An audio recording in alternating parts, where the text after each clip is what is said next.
The Las Vegas Raiders nailed every single pick in the first 3 rounds of the NFL draft, and I'm going to show you why. We're going to go through them one by one, and we're going to talk about all of them, no matter how long it takes. Usually we only have 8-minute videos here. Who knows how long this one's going to be? Let's find out. If you are new to this channel, my name's Craig. Me and my buddy started this. We are Lions fans. You see the sweatshirt.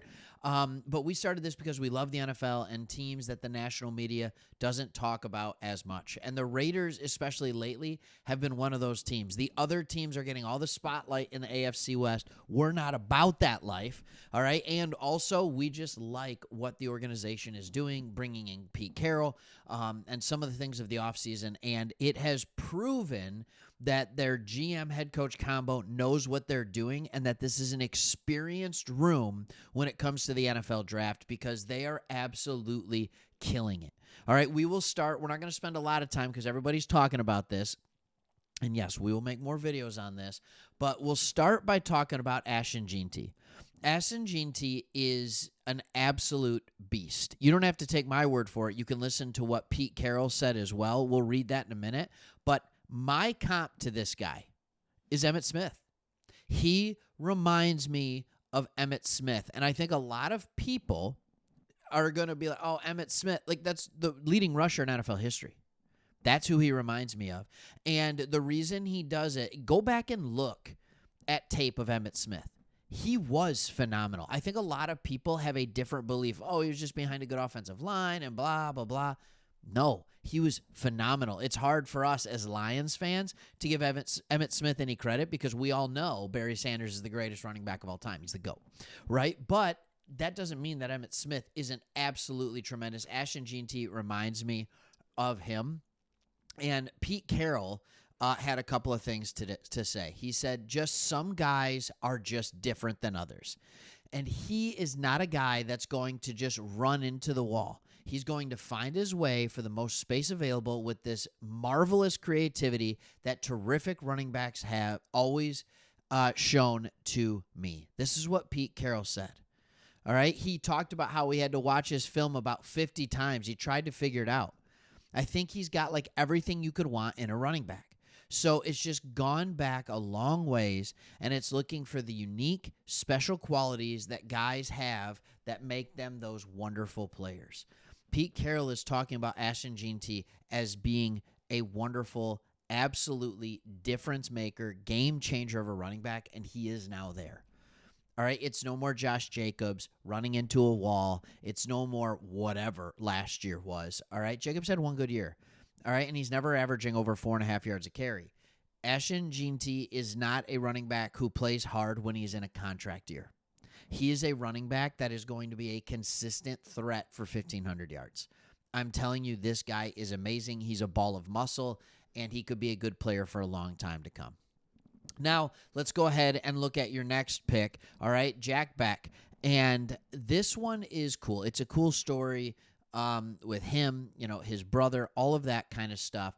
But he comes into TCU, and I think a lot of people are like, oh, okay, so what is he, just kind of a utility receiver? No, he's 6'1", 214 pounds, and he is a good athlete. Like, when you look at his RAS, he didn't run the 40-yard dash. He honestly didn't need to.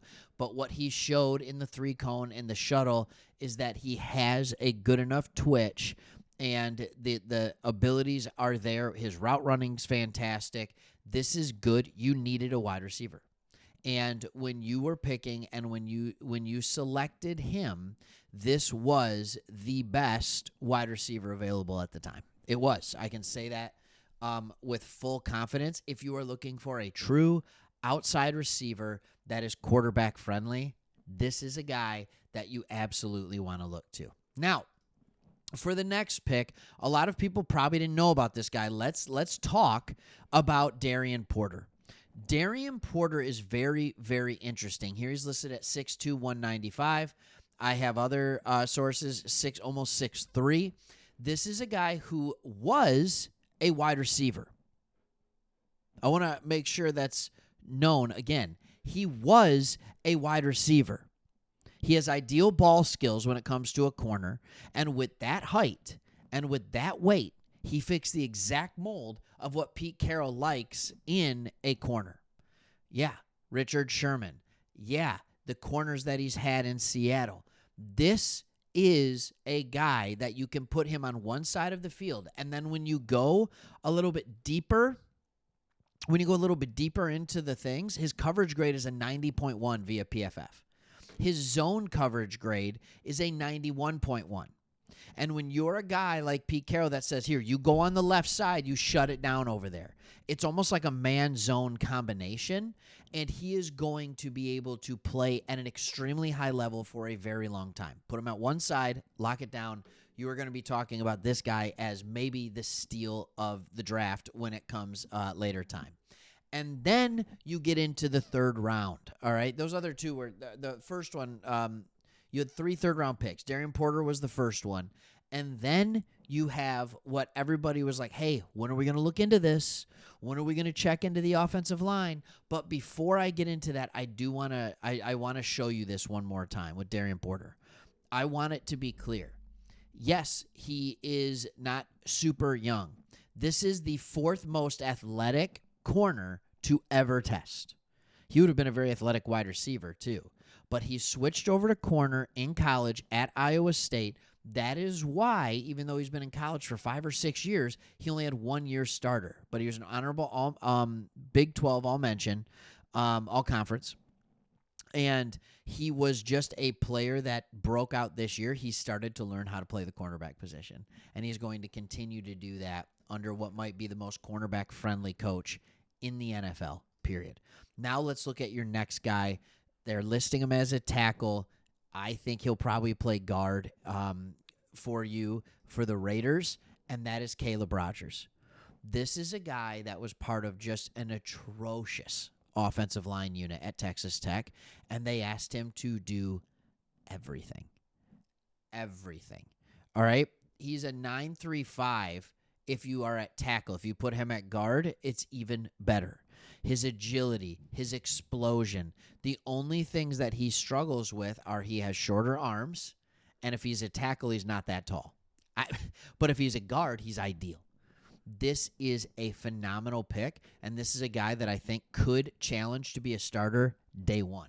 Opening those holes for Ashton Jeanty, but believe it or not, he's actually even better at pass protection.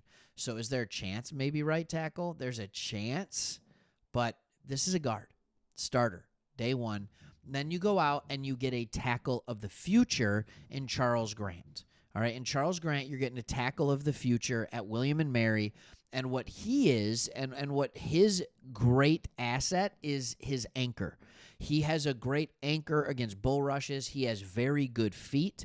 What he needs to do is get stronger and work on his arm technique or his hand technique. So he has the arm length. He has the size that's decent enough to play tackle. He needs to work on his upper body strength. That is what he is. This is more, and you know, if you draft a guy out of Texas Tech and a guy out of William and Mary, one might be more ready to play today, one is more of the future. But when you look at all these picks and you take them in combination, even though there hasn't been a ton of movement and all that kind of stuff by the Raiders, I would make the argument that they've actually had the best draft through the first 3 rounds. Not only just because they had 5 picks, but what they did with them. They get the best running back in the draft, period, bar none, has a chance to be a top 5, top 3 running back in the NFL from the get. They go out and get a proven, reliable wide receiver that's going to be a good player for you. And then they find ways to get extremely athletic in the backfield at defensive back, and they beef up their offensive line. This is a very good draft, and this is how well-run teams do it. All right, thanks for watching. Hope you enjoyed it. We're always doing more Raiders content. We'll see you on the next one.